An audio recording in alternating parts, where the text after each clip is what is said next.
Hello, everyone. Thank you so much for coming. My name is Stephanie Cristello. I'm the Director of Programming here at EXPO Chicago, as well as the Editor-in-Chief of The Scene, Chicago's International Journal for Contemporary and Modern Art. It is our distinct pleasure to welcome you today to Dialogues, which is presented in partnership with the School of the Art Institute of Chicago. Dialogues is a year-round series of panels and symposia featuring leading artists, curators, and professionals on the current issues that engage them. Today we are presenting the last panel of the Art and Architecture Symposium, which is the second edition that we've been able to present. The panel is entitled Resistance and Necessity, Language in Art and Architecture, and will be featuring Julian from Artforum, who will be moderating, as well as Sarah Herda, the director of the Graham Foundation, and Flavin Judd, the co-director of the Judd Foundation. Today's panel would not be possible without the Architecture, Interior Architecture, and Designed Objects Department at the School of the Art Institute of Chicago, so we generously thank you for your contribution to making today possible. Please join me in extending a very warm welcome to our panelists. Thank you.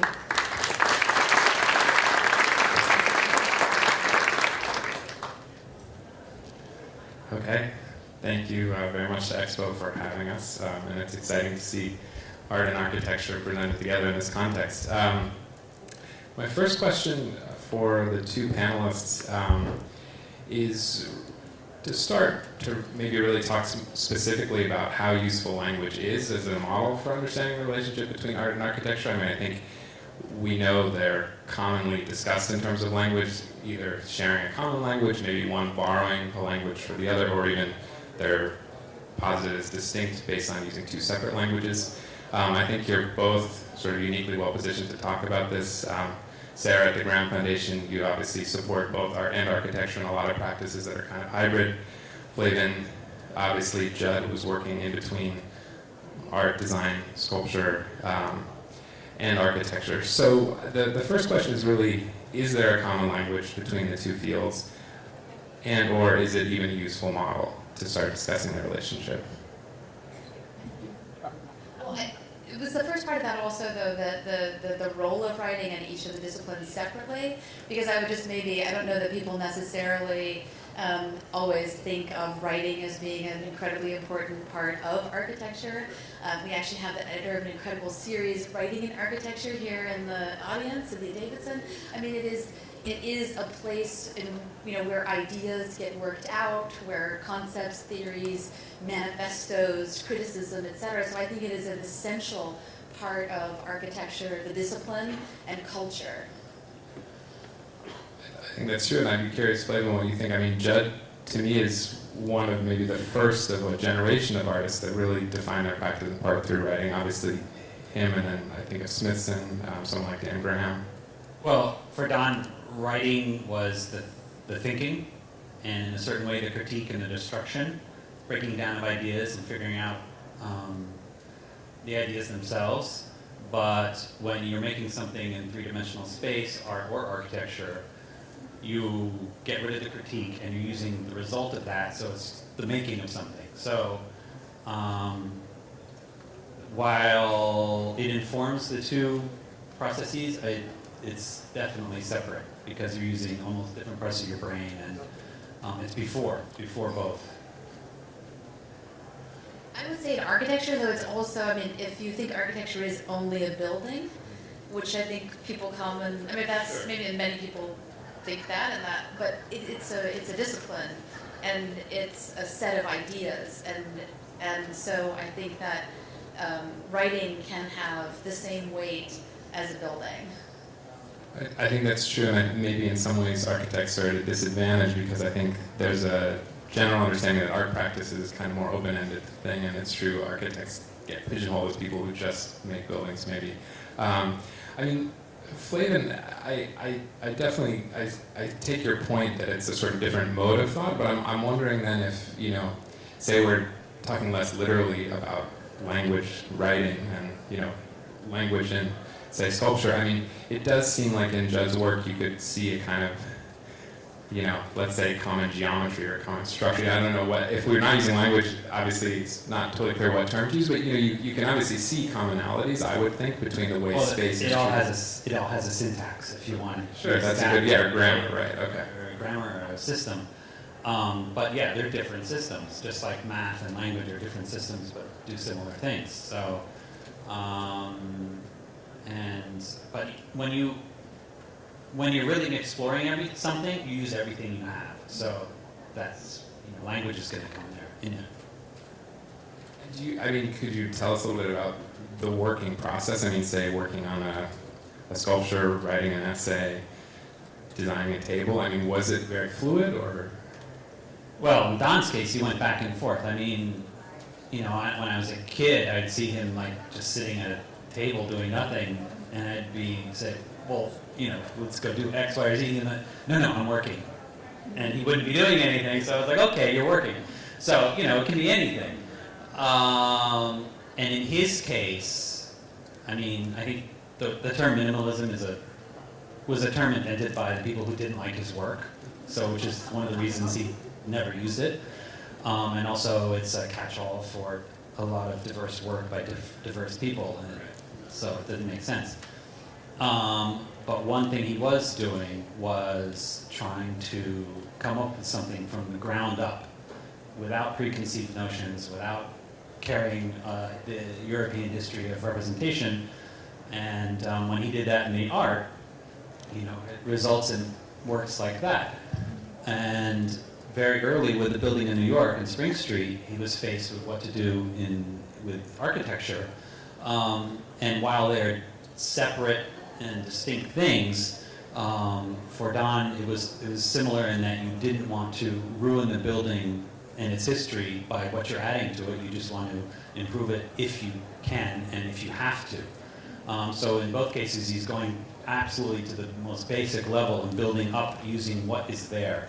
And so I think and how he got there was a lot of looking and a lot of writing, and the making was something else from the writing.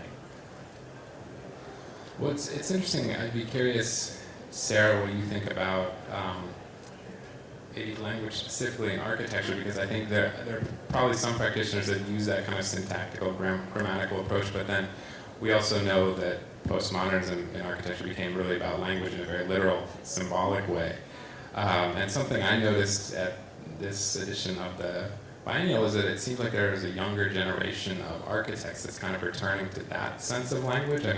In terms of representational styles, sort of quoting earlier, maybe quoting historical practices, using sort of obviously symbolic elements. Do you think there's a kind of return of that kind of language in architecture right now?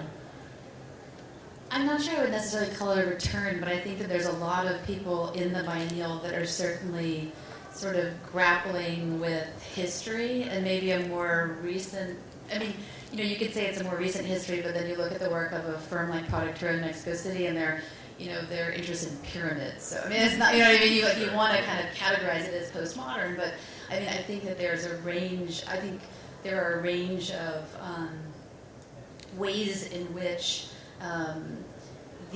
I think especially in this biennial that these offices are also dealing with architecture itself, that they're within, very deeply within the field and the discipline, asking questions of within architecture, opposed to more outwardly social, political issues, right, etc. Well, that makes sense. I think it's not a coincidence that it's true that biennial is called history, but we're talking about sort of using history, and then Flavin, you're talking about in a way trying to escape history, start from scratch. And it's obviously, if you want to connect to history, language is a very handy tool, and maybe if you want to escape, you have to invent something new. But I wonder then, Flavin, what happens when you're like sort of a new invention, new formal language that becomes then kind of a part of history? It's interesting that you mentioned minimalism, because then, ironically, that term, I think, a good decade or two later, in the 80s and 90s, became kind of a trend in architecture. It became a Calvin Klein store, and it's dead when that happens. Right. But yes, eventually everything gets assimilated, and hopefully, the people who were doing something like it originally have also moved on in their work, and they're doing different things like furniture. But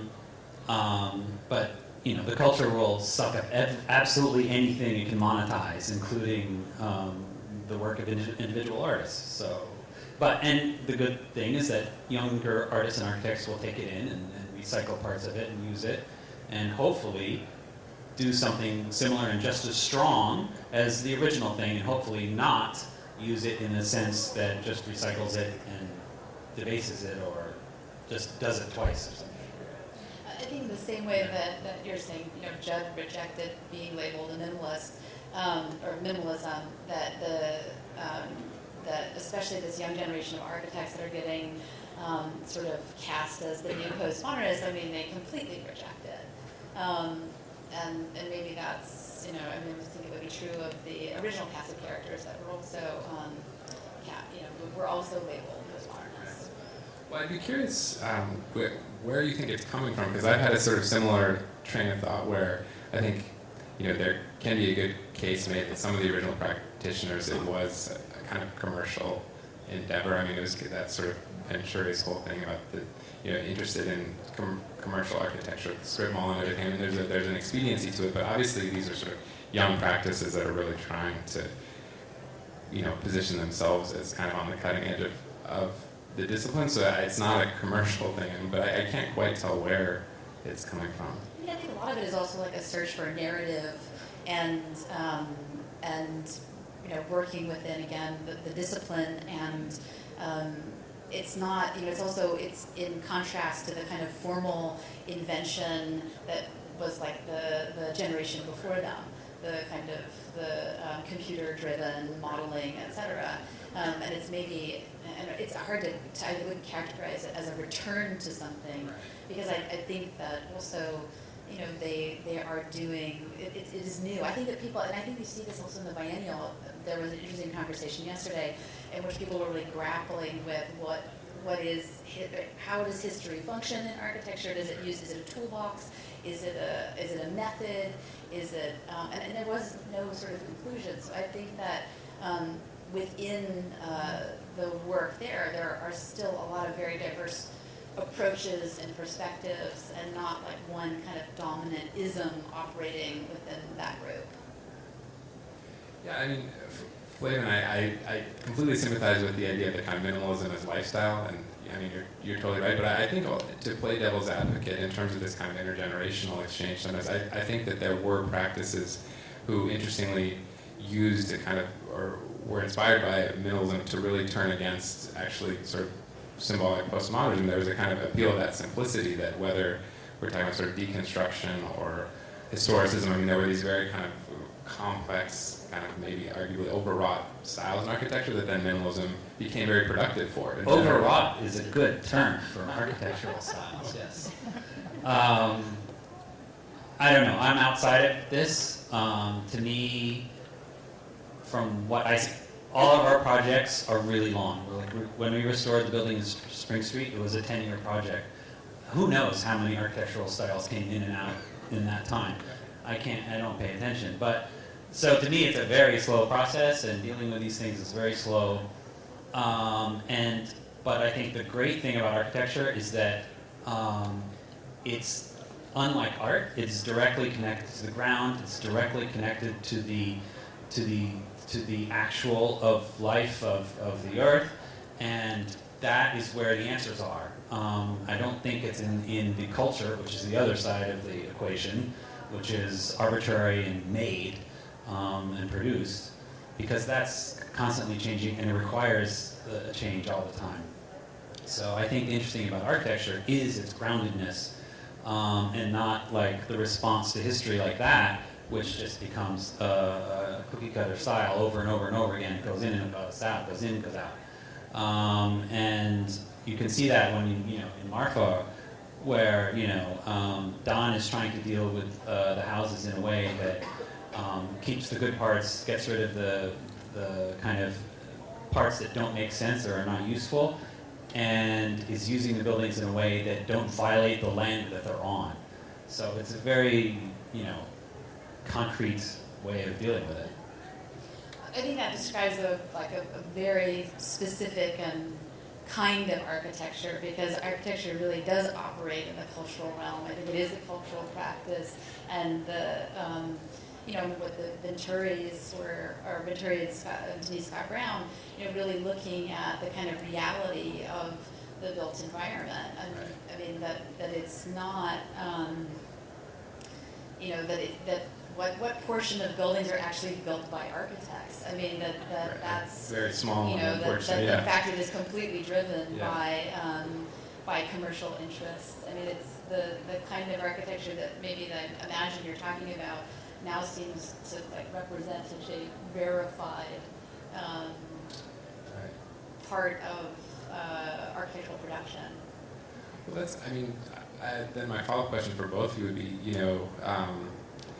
Flavin, I think you're absolutely right about the appeal of architecture to Judd, and actually a lot of people in his generation, I think that there's a sense that it was specific, site-specific, grounded, also, kind of had a certain understated, even, well, in a way, that's Don taking an architectural fact, right? When you're designing a building, you always have this absolute specific location you have, where the sun is, everything. Right. And in a certain way, Don is taking all of that and saying, okay, well, art should be as specific and as reality-based as a rock. So, right. No, I've had that thought that, if specific objects was his phrase, a building is kind of the original specific object, right, in a certain sense. But I also wonder, I obviously completely agree with you, Sarah, that architecture is a cultural practice, and it's, it just inherently is engaging with all kinds of, social, political, urban issues. And I wonder, is it, in a sense, what's the new version of geometry? If there was this moment we talked about where I think you can absolutely trace, sort of minimalism, for lack of a better term, but a lot of those artists looking at industrial architecture, working with it, making work that then inspired a couple generations of architects. What is the sort of field of exchange, or the vocabulary of exchange between art and architecture now? I think it depends on the different practices. Yeah. So that I think that right now there's such a diverse set of approaches that there isn't a single kind of dominant approach in the field, or there isn't a new ism right now. I think that, definitely. so you have different people interacting with art in different ways. You have social practice and what's happening in that realm in both art and architecture. You have more formal kind of investigations, and I don't think that there is one way in which they're interacting. A lot of work that we support, at the Graham, architecture is the focus, but it could come from many different disciplines. And a lot of the projects, the show we have on right now, is an artist looking at a failed architectural project. So I think that the back and forth, to me, seems really, and it might just be my specific interest or where I am in the field, but I think that there's a lot of exchange and back and forth. But it's happening in kind of so many different ways. Yeah. It would be hard to categorize. Sure. Which is probably a good thing. I think there's a lot of different approaches based on a million factors, and that's good. We don't have Philip Johnson, at the top saying, this is what you should do, and then 10 years later, building the AT&T building, saying, sorry, I was joking. It's true. It's true. Well, I wonder. I'm certainly struck in my work at Artforum by how many of the conversations I have with artists, especially young artists, who say, "Oh, I'm really interested in architecture," and then I realize they're talking about public space or an urban plaza or something. It's still, I think it's issues that I would still very much put within the purview of architecture. To get back to your first point about architecture as a kind of cultural practice, but it's not even necessarily buildings anymore. I think that when we see too, so we have an open submission grant process. So I read 1,000 applications a year, and often people will apply from art, but it's about a site-specific project. But to me, that is not inherently architectural. So I think that that it's again like, how does something really connect to an issue in the discipline of architecture. It's like that interaction with the discipline opposed to something just happening in a space or a building. I mean, I think that's the difference. I mean, yes, that is dealing with that specific architectural space, but it's not really dealing with the discipline of architecture or the field of architecture. That's actually really interesting. I mean, if I could push you just a little more, I mean, how do you decide when something's truly architectural? I mean, that's kind of a fascinating dilemma. It's subjective. Yeah, of course. And I think of, trying to have a sense of what's at stake. I think that the way we think about it is this project going to have a life in architecture? Because I think that, not all important things, ideas about architecture come from architecture. I mean, they come from different disciplines. And so we really try to look at what we can imagine would have a life or should have a life that could be like provocative and provoke something, a kind of discussion within the field. Well, that's interesting because it comes back to language and the sense of discourse for sure. I mean, I'm interested in what you said about the show you currently have on because, that's an example of an artist kind of mining architecture as history. I mean, at a certain point, architecture becomes history and artists can use it as a kind of generative tool to create practice in that sense. And I wonder, Flavin, if you had a sense of whether or not Judd worked that way. I mean, something that always struck me my first trip to Marfa. I see your confusion, but you'll see where I'm going. I mean, his library was so full of architectural history books that I would have never necessarily expected. I mean, vernacular architecture, Renaissance architecture. I mean, there was a sense, for me, almost a surprising sense that he must have really known a lot about the history of this field, even if he was very critical of certain trends in it and very much. Well, after he got out of the army, he said, "Well, I can either become an architect or an artist," because they both dealt with space. But he felt that dealing with clients would be just way too much, so he said, "Forget it." He was a smart guy, Yeah. And so, as you see, he only got back into architecture when he could control everything himself, because that was probably the first requirement anyway. We have 13,000 volumes in the library, so there's also a lot of other stuff too. And it just goes to show that Don's voracious appetite for information, which was very important for his work and for everything. So. Well, I think I'd also like to move on briefly to the basically topic of resistance, since that's in the title, and also because I think often when we talk about relationships between the two fields, there is a sense of kind of friction. And certainly in, Flavin and I were talking about the most recent collection of Judd's writings that was released, and his latest essay about architecture I hadn't read was from 1992, and it was called Fine Art and Commercial Architecture, so you can kind of imagine where it's going. And it was interesting to me because it was far more explicitly critical than anything I had read. I mean, at that time, Gary had already been awarded the Bilbao project, which famously was kind of a watershed moment for museum design, and he was singling that out as, there was really very intense critique. But of course, and I think he has a point that museums are under a lot of commercial pressure, et cetera, et cetera. But of course, we can't stop showing art in buildings, right? And also, I think there's a lot of work being made at the time he was working and still today. It really requires an architectural envelope to kind of activate it, right? So, you're both involved in exhibitions in different ways, and so I'm curious, how you try and negotiate that. I mean, there are pressures and there are tensions, and you get artists that are trying to make work that's hard to exhibit, et cetera, but at the end of the day, you have to install something in your space. Flavin, you're involved in exhibitions, of course, all over the world. I don't have the problem of difficult artists. I have the problem of difficult buildings. Okay. And so basically, as the curator for the foundation, I look at the space, and if it's not good enough, we won't have a show. And I don't care where it is. I mean, that's a requirement that the space work for the art. So, for instance, I don't think Bilbao is ever going to happen because it doesn't work. There are other museums that would work. But in our case, typically, it's not museums that are the best spaces for our work. It's, warehouses somewhere that nobody considers as museums, but they'd be fabulous for the work. I mean, that is interesting, and I mean, it's actually fortuitous coincidence that these slides are up right now, because it's not a neutral space, as I understand. I mean, you're not saying you want a No, blank it's space. not a It white doesn't feel box. Like, right. It's a certain character, and you can't even nail it down because every space has its own character. It's either yes or no. So. I mean, Sarah, your space is obviously very idiosyncratic in a way. I mean, it's in a former house. So, I mean, how do you start to think about installing artwork in?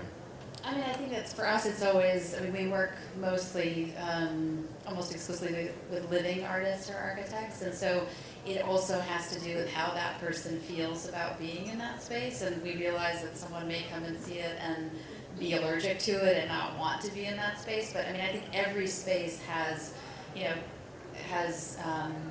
conditions and limitations and opportunities. And so, for us, it's funny because so we show, we've focused on architecture. We're in a 100-year-old building. We're often doing new and contemporary things, but we're not really in a new and contemporary space, Of course, yeah. which also happens to be a great space to show art. I mean, we did a show when I was at the storefront for Art and Architecture called Can Buildings Curate, and it was by Shimon Basar and Joshua Buchlover, and it was really invested and kind of this activist approach to the role of architecture in the creation of art spaces, which in this piece by Judd is really railing against, and architects really have no place in the creation of spaces for art. But it's when kind of posed the question of that, I think a purpose-built space is really difficult. I mean, I personally have not ever worked necessarily. Well, Storefront for Art and Architecture was a purpose-built space. But also very idiosyncratic. Yeah, so. but there's things that work and there's things that don't, and there's opportunities, and there's, if you try to make it something it isn't, it doesn't work. Well, nothing in Marfa was built to house art. It was modified later, yes, of course, but the qualities were already there. And the same for Spring Street in New York. I mean, it was a store from the 1870s. But if the building is well designed, usually you can make it work. So, I mean, sorry, go ahead, Sarah. Well, I think there's a tendency to go toward and this isn't a comment on Martha at all, because I think it's prevalent that it's the warehouse, the garage, the industrial space, and you almost wonder now, like, what's the new leftover space? I mean, it's a problem for architecture because it's not. I'm the architecture advocate here, and I think that I do believe in purpose-built spaces and experimentation in building spaces, and I'm not sure that it always works, but it is a really important, space for the field, but also for the public and for the institutions that commission architecture. No, I agree. I think it's, in a way, really a little bit of a paradox, because I think, again, in my conversations with artists, people want spaces with character. I mean, they want something to respond to, but I think there's still such a kind of fear, maybe because of a few notorious examples like Bilbao, there's a fear of a highly authored space. So that's where the industrial space becomes kind of perfect. It's a hand-me-down, it has character, it's easy to kind of chop up and intervene in, but it doesn't feel like it's been pushed on you if you're an artist working in it. And I think it's true. I mean, I do think we need new models for architects to be able to kind of exercise their authorship and design spaces, basically purpose-built spaces, as you're saying, that still somehow leave flexibility for artists without falling into the trap of neutrality, sort of flexibility as just generic space, which doesn't serve anyone, I don't think. So, well, another question, maybe to kind of wind down, is about critical language, I think, for both of you. I mean, again, another form of resistance, right? I mean, I have to admit there were certain essays in the new book that were a little bit of a breath of fresh air. I mean, there isn't, I would say, in my opinion, at least in sort of the public realm, a very healthy architectural critical discourse today. And I'm curious what you think, Sarah, I mean, because Graham also does a lot of publications. You don't just support exhibitions and artist projects. So, what you would say about the sort of state of the language of architecture. I mean, I think first and foremost, we fund more books than anything Sure, else and have over 60 yeah. years. I mean, I think that I think it's an active and a space that a lot of people are working in. I think that it's, I mean, this maybe sounds kind of cliche, but what is the format in which this work is disseminated? Like when there was a really active book culture and bookshops and distribution, I mean, there was more access to writing or forums that were accessible. I mean, now it hasn't really been created online. It's not necessarily happening. I mean, for some people it is, but like that you have people making books and you don't have places to get books. So I think it's primarily it's through the academy and the institutions in which like this work is disseminated and debated and worked out. But we see a lot of independent people doing things, starting journals, doing kind of online experiments, and so I think that there are certainly people doing it and trying to find, I think, and create new formats also for the kind of what's the platform, how is the work disseminated. No, I mean, as a print editor, I obviously am very attuned to these issues, and I agree. I mean, I also teach architecture, and I've been sort of both dismayed in some ways and also really inspired in others, because I think there's actually, in a way, a blog culture that's super image-based, that's the kind of way, I mean, just Google image and, various design blogs that is maybe not great for the field, but also it's amazing how many students are starting new journals, whether it's online-only journals, whether it's actually print editions. So I think there is a real hunger for the discourse still. We just funded a new journal in South Africa, which is one of the first like critical journals to come out of Africa, like out of the continent, called Folia, which is out of the University of Witwatersrand. And again, like I think we supported probably 5 or 6 journals by students, or like from Rice to Harvard to University of Florida. I mean, so I think that it's a really productive and active field. I mean, we started a bookstore because we fund books all around that are produced around the world, and you couldn't buy any of them in Chicago. Which doesn't have an architecture bookstore anymore, or New York. New York doesn't have an architecture But I found more bookstores in Chicago in one day than in 4 years in Los Angeles. I just have to say. But You're not doing bad at all. You have some pretty good bookstores in LA. I have to. They're just more dispersed. It's an urban model. You just have to go downtown. Well, I think that's a great comment to close on, just because it kind of gets back to also Flavin's first point about the importance of language. I mean, clearly, as long as people are trying to practice and innovate, there's going to be a real role for that. So I think we'd love to open it up to audience questions if anyone has any. Yeah. Thanks very much. I guess the question of what is architecture, people spoke to it, and it's interesting. My observation would be that anything that Judd did created architecture wherever you put it, and I think that that's pretty fundamental. That's my view. But I have a question. Could we talk a bit about monuments? Because you asked the question, what is architecture? So I was, in my mind, giving a flippant answer, but of course then we get to the monument and maybe think about Peter Eisenman in Berlin. And I just wonder where, and I'm not talking about monuments being torn down and all that stuff, but where the movement of the contemporary monument stands between art, sculpture, and architecture. Comments? Well, monuments always have a symbolic value, right? So that gives them all a requirement. And I don't know that that requirement works in the way that it used to. And certainly Don was adverse to monuments of any kind because they had a symbolic value. So I can't really say what happens now, except that maybe skyscrapers have become monuments to ego of certain people who shall remain nameless, in the absence of actual other qualities that they might have. This is probably not going to answer this question in any way that you want it to, but I think it is. I think it is important in terms of this relationship between art and architecture, because even within the field of architecture, there's a tendency when someone does something that is not a functional building, they want to call it art and in a way kick it out of architecture. And this is like, I've had conversations with people about Frank Gehry, for instance, like a very sort of conservative perspective from someone in the field, that they did not want to call it architecture.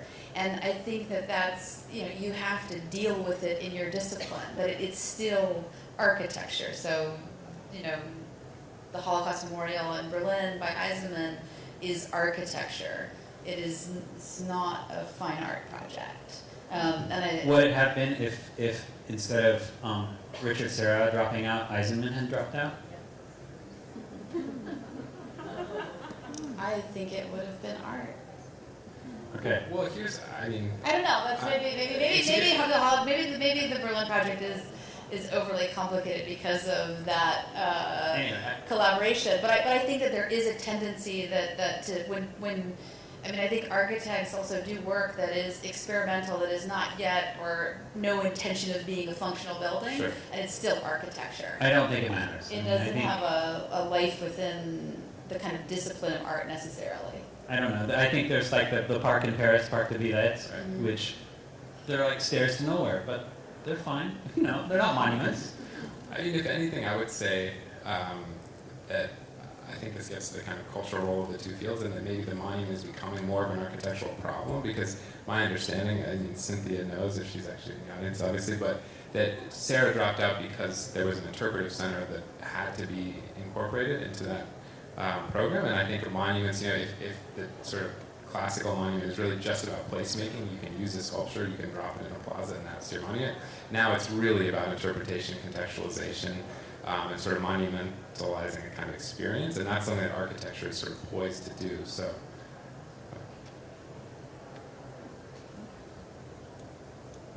other questions?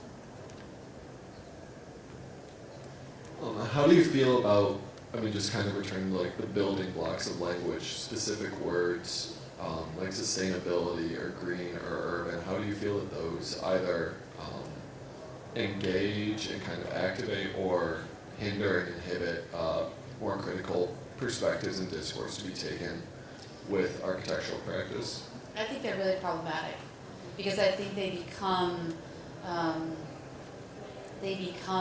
trend, almost commercial trends, so that it becomes a catchphrase and everything has to fit within that.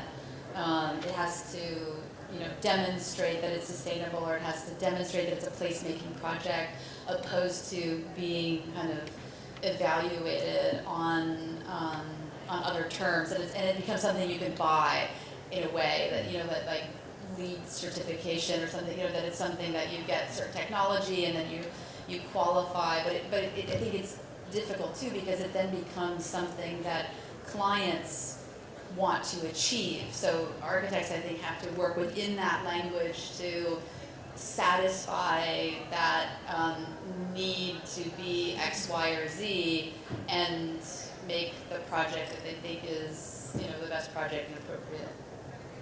I totally agree. I mean, I think I agree. Thank you. But, no, to me, it's really insidious, and you see the kind of in a way negative potential language, because that language offers clients a very easy purchase, a very easy entry point into architecture, because they can understand.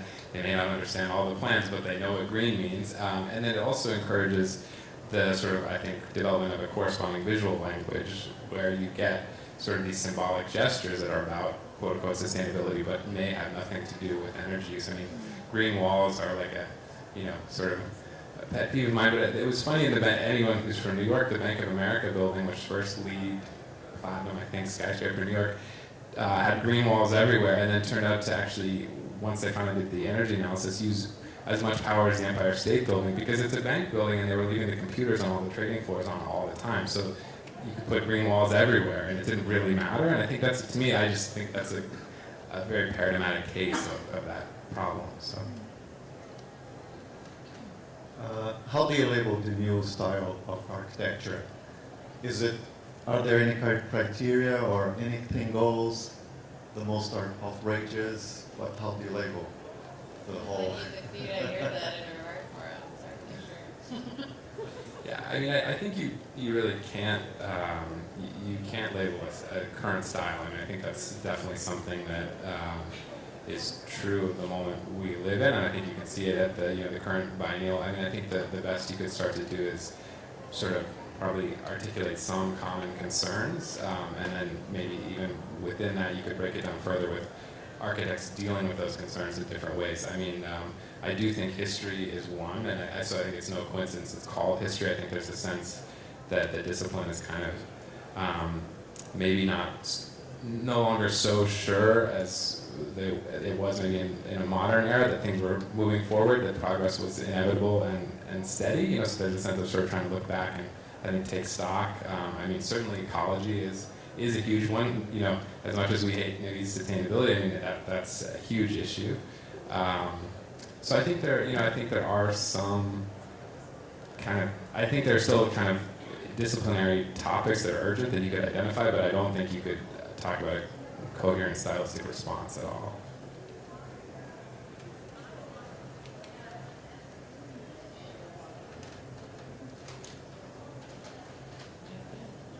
Any more questions?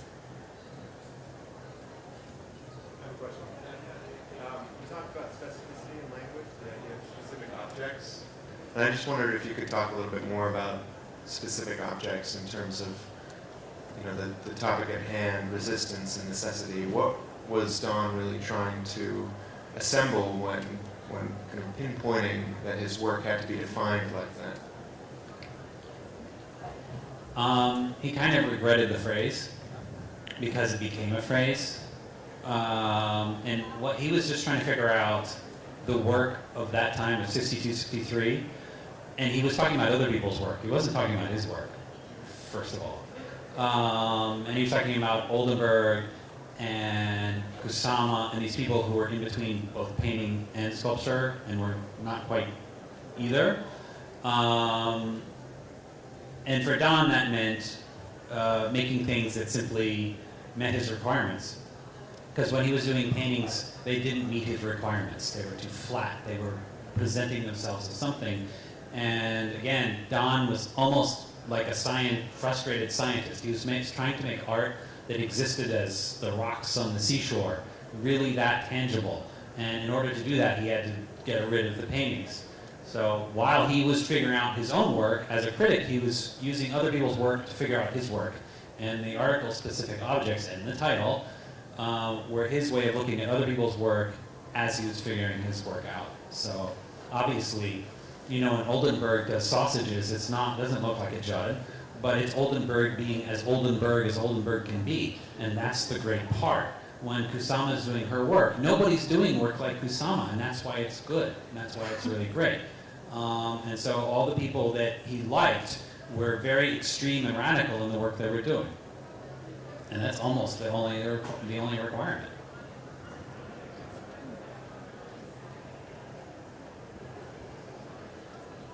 Well, thanks everyone much for listening. Thank you guys so much for coming.